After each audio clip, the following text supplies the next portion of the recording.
Oke teman-teman, dalam kesempatan kali ini kita akan berdiskusi, bincang santai, tetap seputar naiknya UKT di beberapa perguruan tinggi yang ada di Indonesia. Ya, walaupun itu masih ditunda sementara mungkin. Jika misalnya UKT itu jadi naik di beberapa perguruan tinggi yang ada di Indonesia, dan kalian tetap akan memilih untuk belajar atau studi atau kuliah di perguruan tinggi, ada beberapa hal yang harus kalian tahu sehingga kalian mantap dan tetap semangat ketika berkuliah atau belajar di sebuah perguruan tinggi. Yang pertama adalah pengertian dari kuliah itu sendiri. Kalian harus tahu kuliah itu sendiri apa sih? Di Kamus Besar Bahasa Indonesia, kuliah itu bisa diartikan kegiatan belajar yang ada di sebuah perguruan tinggi, sekolah tinggi, atau universitas. Jadi ketika kalian belajar atau studi di sebuah perguruan tinggi atau kampus atau sebuah universitas, kalian itu hakikatnya akan melaksanakan atau mengikuti kegiatan belajar yang ada di sana. Jika kalian belajar di tingkat SD, SMP, atau SMA, kalian itu akan disebut dengan siswa. Tapi ketika kalian belajar di sebuah perguruan tinggi, kalian itu akan disebut dengan mahasiswa. Begitu juga orang yang akan mengajar kalian, kalau dulunya itu disebut dengan Pak Guru, Bu Guru, ketika di perguruan tinggi atau ketika kalian kuliah, beliau-beliau itu yang mengajar itu akan disebut dengan dosen.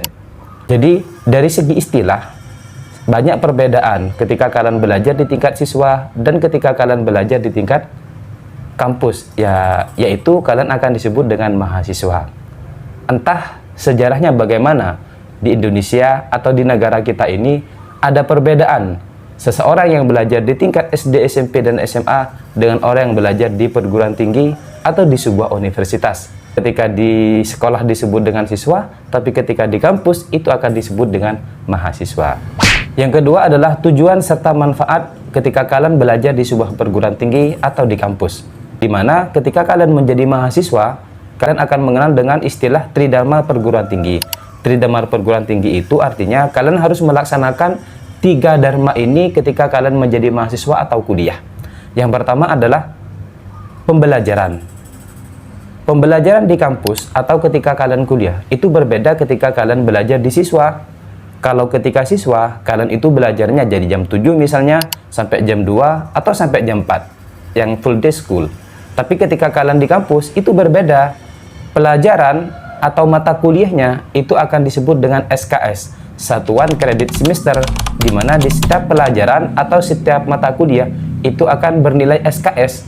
Ada yang 2 SKS, ada pula yang 3 SKS. Nah, ketika kalian masuk ke kampus, tidak setiap hari seperti kalian sekolah, masuk jam 7, pulang jam 2 atau jam 3. Tapi di kampus itu akan terjadwal. Kadang kalian masuk jam 9, kadang kalian masuk jam 10, bahkan dalam satu hari bisa kalian tidak kuliah. Begitu juga pembelajarannya. Kalau ketika kalian siswa itu mendengarkan apa yang guru sampaikan, apa yang guru jelaskan, misalnya pelajaran matematika, fisika, kimia, bahasa Indonesia, atau bahasa Inggris.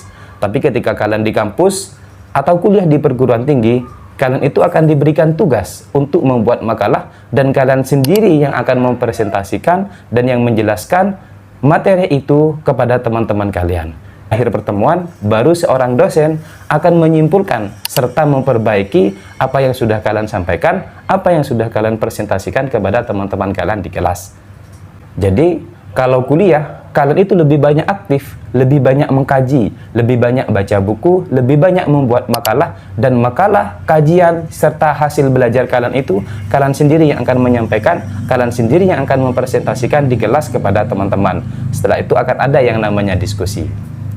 Yang kedua dari Tridharma Perguruan Tinggi adalah pengabdian. Di pertengahan kuliah, biasanya kalian akan diberikan kewajiban atau tugas oleh kampus yang didampingi oleh dosen masing-masing yang disebut dengan KKN, Kuliah Kerja Nyata. Misalnya, kalian mengambil jurusan pendidikan, maka KKN kalian, Kuliah Kerja Nyata kalian, itu biasanya di lembaga pendidikan. Atau kalian mengambil jurusan arsitek, maka tempat pengabdian kalian itu biasanya di sebuah proyek di mana sedang melaksanakan pembangunan misalnya. Pengabdian ini tujuannya bagaimana ilmu yang sudah kalian dapat di perguruan tinggi suatu saat nanti itu bisa kalian berikan, bisa kalian amalkan kepada masyarakat sesuai dengan jurusannya kalian masing-masing. Tridharma Perguruan Tinggi yang ketiga itu adalah penelitian. Di akhir semester, kuliah itu terdiri dari 8 semester selama 4 tahun. Di akhir semester 7 atau semester 8, kalian itu akan diberikan tugas dan kewajiban untuk membuat penelitian, dan penelitian itu menjadi tugas akhir. Tugas akhir itu akan menjadi syarat kalian untuk bisa wisuda atau berakhirnya studi belajarnya kalian di sebuah perguruan tinggi. Misalnya kalian mengambil jurusan pendidikan matematika, maka kalian akan meneliti sebuah sekolah atau lembaga pendidikan yang ada pelajaran matematikanya di sana. Kalian meneliti bagaimana seorang guru menyampaikan atau mengajar matematika di sana, evaluasinya bagaimana, metode pengajarannya bagaimana, itu kalian akan meneliti. Setelah meneliti, kalian itu wajib mempresentasikan kepada dosen penguji nanti, dan itu menjadi syarat kalian untuk bisa wisuda. Penelitian ini akan berbeda sesuai dengan jenjang kuliah kalian masing-masing.